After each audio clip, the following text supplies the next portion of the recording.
जब हमारे पे गुजरांवाला का केस हुआ था तो अचानक कोई बंदा नमदार हो गया था जिसने निकल के बोला था कि मैंने आलिया और सनम और इन 2-4 औरतों के कहने पे ही सब किया और मैं मतलब उनकी वीडियोस देख के भी मैं चला गया जी, इंस्टिगेट हो गए। तो जब इन्होंने किसी को किसी भी टारगेट करना होता है ये कहीं ना कहीं इसको बंदा बरामद करके ले आते हैं जिसको अचानक याद आ जाता है कि जी मैंने इनके कहने पे ही सब कुछ किया। तो ये हमारे साथ करते रहे। गिरफ्तार करने की तैयारियां हो रही है तो क्या इस तरह मतलब मसला ये है कि वो तो मुझे नहीं पता उसका क्या है क्या नहीं, वो देख लेते हैं। अभी हम कोर्ट में करने लगे हैं कि आप बताएं किस किस केसेस में और ऐसे अचानक आप गवाह निकाल के लेकर आएंगे कि अभी आपका क्या भरोसा, कल को आप कहते हैं फलक ने ये भी किया और फलक ने वो भी किया, फलक सारा कुछ ही कर रही है, पूरा पाकिस्तान ही चला रही है। तो पहले हम कोर्ट में पिटीशन डालने लगे कि हमें बताएं कौन कौन से केस आपने ऐसे और बनाए हुए हैं, ऐसे और तैयार किए हुए हैं, ताकि उसके बाद हम एक बार उसको जो है कोर्ट में लें। पहले एक बहन को गिरफ्तार किया गया, दूसरे की तैयारी ये सारे शुरू के हाल कैसा थे।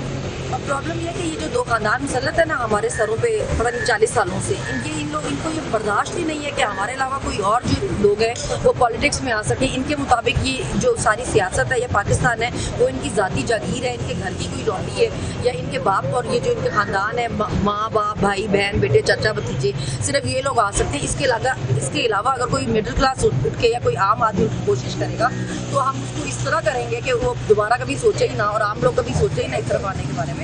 हम उनको ऐसे ये निशाने व्रत बनाएं कि हम ये लिखें यहाँ पे कि जी जो सिर्फ जिसका बाप वज़ीर आज़म है सिर्फ वही पॉलिटिक्स कर सकती है, अगर नहीं करेंगे तो पूरा खानदान इस तरह खबर कराएं। रहीम यार खान में कल पीटीआई को शिकस्त हुई है बड़ी भारी मार्जिन से, क्या कहती हैं, क्या वो भारी मार्जिन हो गई है? वो भारी मार्जिन फॉर्म 47 पे बना होगा ना, फॉर्म 45 पे नहीं बना होगा। फॉर्म 45 पे जो भारी मार्जिन है वो अवाम ने पीटीआई को ही दिया होगा, तो ये वही हुआ है जिससे पहले हुआ फॉर्म 45 फॉर्म 47। अभी फिलहाल जो चल रहा है यहाँ पे लोग तो घरों से निकलते हैं, वोट भी देते हैं, मगर जो पहले से फॉर्म तैयार हुए हैं उनको शर्म आनी चाहिए।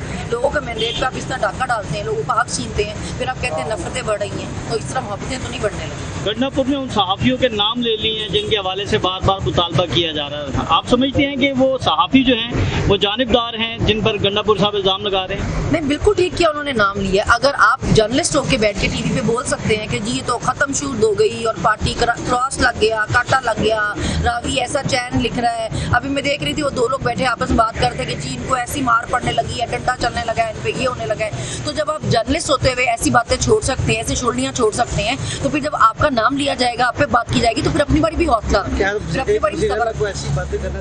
जब आप किसी के देखिए हर किसी को आपको किसी की फीलिंग का एहतराम करना चाहिए। जब आप हमारे लीडर पे बातें करेंगे, आप उसको बोलेंगे कि जी खत्म शूट था तो ऐसे था, आप जज को नहीं लगी हुई या आपको बंदे गिनने के लिए तो नहीं बिठाया हमने ना, आपका काम किया तो नहीं बंदे गिने। अगर आप बैठ के यही बातें करेंगे, लिखना कोई नहीं, जलसे में इतने बंदे थे इतने बंदे नहीं, जब आपको जवाब मिलेगा उसके बाद फिर आप साफी ना बन जाए, फिर आप आहिस्ता ही रहे जिस तरह पहले रहते। जिस तरह पीटीआई पर कुछ साफी हद से ज्यादा तनकीद करते हैं, इसी तरह नून लीग और पीपल्स पार्टी के साथ भी होता है और इमरान खान की हद से ज्यादा हिमायत भी की जाती है। आप उन जर्नलिस्टों को भी इसी तरह समझती हैं कि वो भी बायस हैं या उनको ठीक समझती हैं? देखिए वो अपनी हर बंदे की एक जाती ओपिनियन भी ना, लेकिन अगर मैं उस पर उसको क्रिटिसाइज करना शुरू कर दूं कि भी आप क्योंकि हमें नून लीग को सपोर्ट करते हैं तो इसलिए आप ठीक नहीं है, या पीपल्स आप पीटीआई को सपोर्ट करते हैं इसलिए ठीक है। मैं आपसे ये बात कर रही हूँ कि जब आप बार बार किसी को टारगेट करेंगे तो किसी बार आपको जवाब भी मिलेगा, फिर आप जवाब सुनने के लिए भी तैयार है ना, फिर आप उसका भी हौसला रखें। मैं तो कह रही हूँ अभी सबकी अपनी राय, आप किसी को भी कुछ ना कहें, लेकिन फिर अगर कहा जाए तो फिर उसके मुताबिक आप फिर अपनी बातें भी याद रखें, फिर मौके पे आप जर्नलिस्ट ना बन जाए। अली मीन गंडापुर साहब जो है वो जोशे खताबत में कुछ ज्यादा ही बोल रहे ज्यादा। देखिए वो खान साहब का ओपिनियन है ना, हम एहतराम करते हैं उसका। खान साहब तो हमेशा आपको पता है हर चीज़ में लिहाज करते हैं। खान साहब पे तो हमेशा पर्सनल अटैक हुआ, उनकी फैमिली पे अटैक हुआ, उन्होंने जवाब में कभी इस तरह लोगों पे ऐसे अटैक नहीं किया हुआ, ना लोगों की खवातीन पे, ना उनके मजहब पे, ना कभी जातियात पे खेले हैं। वो इस तरह की चीज़ें नहीं करते हैं। लेकिन हर बंदा सेम नहीं होता और आप हर बंदे को एक कैटेगरी में रख भी नहीं सकते ना, या आप बोले हर किसी की नेचर डिफरेंट है, घर में बहन भाई भी एक जैसे नहीं होते। आईनी तरमीमी पैकेज आ रहा है, आईनी तरमीमी पैकेज आ रहा है आज, उसको आप कैसे देख रही हैं?